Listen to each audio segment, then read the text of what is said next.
major surge in wasps across the country during the last weeks of summer, with pest control firms reporting more call-outs than average for early August. A late summer surge is normal, but this year's soaring temperatures and a lack of rain could lead to a particularly high number of wasps across the country.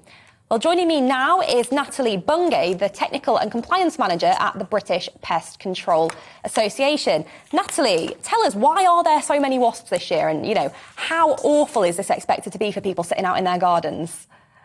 Yeah, absolutely. In terms of the numbers of wasps at the moment, there is, I say, a reported increase. We get fluctuations over the course of 3 or 4 years, where some years pest controllers will say there's definitely been an increase, other years maybe a decrease. But that is due to our temperatures and like rainfall and things like that. And the main reason is because when those queens come out of hibernation, they have to predate on things like small flies and aphids to be able to feed their larvae. So if the weather is particularly good and good for those species of insects to breed, then of course there'd be an abundance of food source for those queens to be able to rear their brood.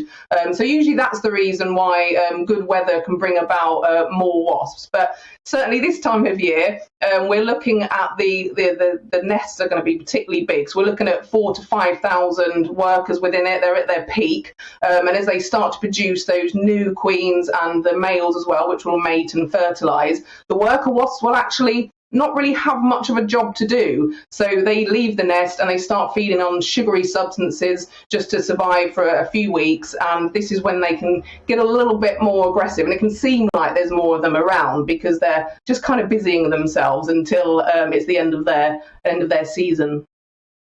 I think one question that a lot of people always ask with regards to wasps is what is their part in the food chain? Because they seem to be menaces, but what do they actually do to help us? So 2 main things. I mentioned one of them just a moment ago. They're a great pest controller themselves, to be honest, in our gardens, dealing with small insects or aphids that might be attacking your, horticultural side of things, your plants. So they're good for that. So if you've got them in your garden, they can be certainly healthy for your plant health. But also they are pollinators. They're not as effective as honeybees are or bumblebees, but because of their behaviour and the way that they may predate on aphids and land on plants, that actual physical process, they transfer the seeds and the pollination to other sort of the male or female side of the plant and actually pollinates them. So they're accidental pollinators, but they do pollinate. So yeah, they're pretty important, and we do appreciate them. It's just sometimes they can be in areas where they can be a bit dangerous. Mm-hmm. And in terms of practical steps that people can take to try and keep wasps at bay, what things can people do at home to try and keep them out of the garden or out of the house?